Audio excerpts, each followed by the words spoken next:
Hello everyone. Ever since my channel started, I don't know, several years ago, maybe 3 or 4 years ago, I've been using the same intro sequence for all my videos. It's basically just, my logo, my brand, fades in, fades out, nice and simple. I'm not a big fan of really complicated, overdone intro sequences.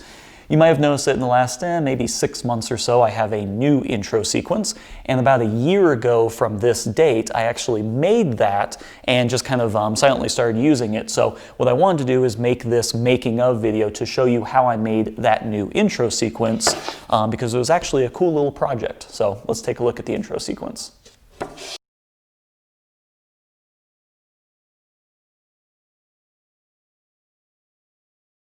I'm not really personally a fan of these kind of overly produced and long intros that some people have on their videos where, have like a 3D rendered saw blade cutting through wood and it explodes and then you're left with like the logo and things like that.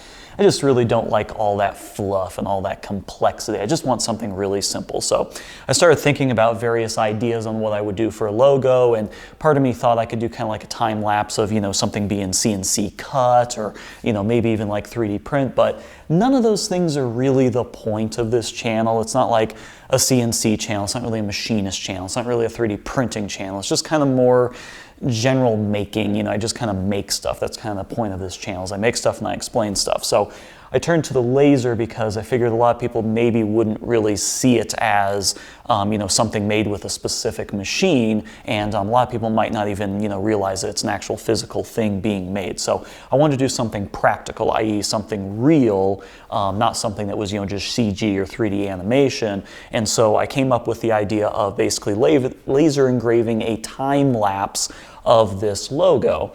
And I went through many different trials and errors. I tried a lot of different materials and a lot of different methods for it. I originally started out doing just something like this with the logo in it, but then I found that you wouldn't really get the contrast.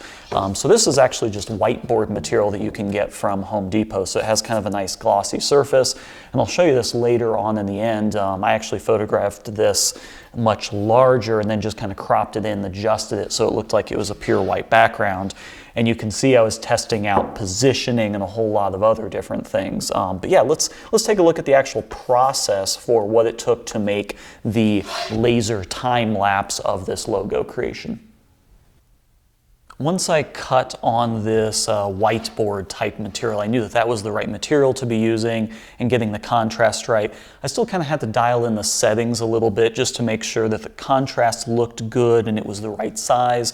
I was photographing this essentially perfectly top down, so I needed enough white border around everything so I could properly crop it out and everything, and I wanted to make sure that it was large but not too large, so kind of getting that spacing right. And that actually took quite a bit of time. It was several hours just to kind of get everything framed up just right, because correcting geometry issues in post is very difficult. So I wanted to make sure that this was as lined up as possible going into it.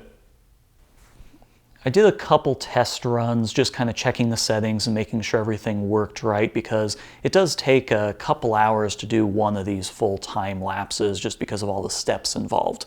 Once I was comfortable with everything, it was time to do the actual final time lapse. This video of making of the time-lapse video should give you a little bit better idea what my setup was. I just had 2 boards clamped down to the edge of my workbench. I had the camera on my studio stand looking straight down at it after that was all kind of set up and aligned, and I would simply take the board, put it in the laser cutter, run it for like 1 second. There's a display on the laser and I can see exactly when 1 second has elapsed, and I would hit pause, take it out, put it under the camera, take a picture, and then rinse and repeat. I learned in the testing process that there was a couple other little things that would affect this. If you didn't get rid of the dust, it would kind of build up and it would start to look dull and dull as it went on. So I had my air hose close by and I would blow that out. Occasionally, for some of the larger areas, the dust would actually build up and I'd actually have to use 409 to kind of clean out that dust and really get it out of there with a rag. but then I'd have to let that dry or else I'd be left with this kind of wet spot that would show up and then disappear. So there was a bit of a process in between each photo, and if I accidentally bumped against the desk or the workbench, it was completely over, and if I didn't get it perfectly in that corner, it would look funny. And I definitely had to stand in exactly the right place because of shadows. There's a lot of kind of variables here, and I actually did mess up one time. I forgot exactly what the problem was, but I think there was, just, it was off just a little bit. And the problem is that if you don't put the board in exactly the right place for one frame, you can't really go back and reshoot that or anything because it's really original to the grain and everything like that. So yeah, even messing up one frame, it's going to screw up the entirety of the time lapse. This is what everything looks like in real time for each frame. And as you can see, I'm very slow and very methodical about getting in exactly the right place. I don't want to bump the laser head. I don't want to bump the table. If you bump any of these things, it's going to be slightly off and it's just not going to look right.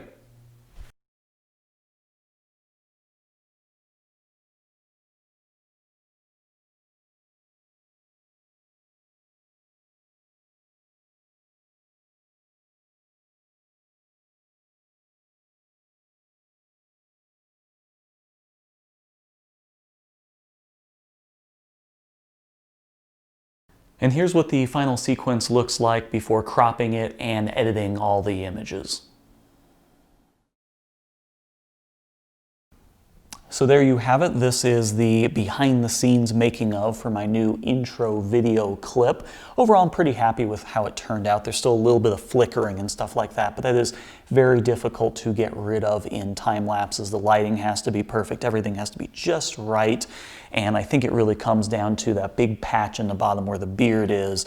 It just really wasn't that consistent. Each line that it cut on the laser wasn't exactly the right power, and I think it probably came down to the actual material consistency really more than anything. But I'm pretty happy with it for right now. Maybe I'll revisit this project, in the next year or so. But this will be my last video for this year. So very fitting because this was my last project I ever did last year. So as always, thanks for watching. Check me out on Facebook for any new updates and such to my channel. And happy holidays, and we'll see you again next year with even more new videos. See you then.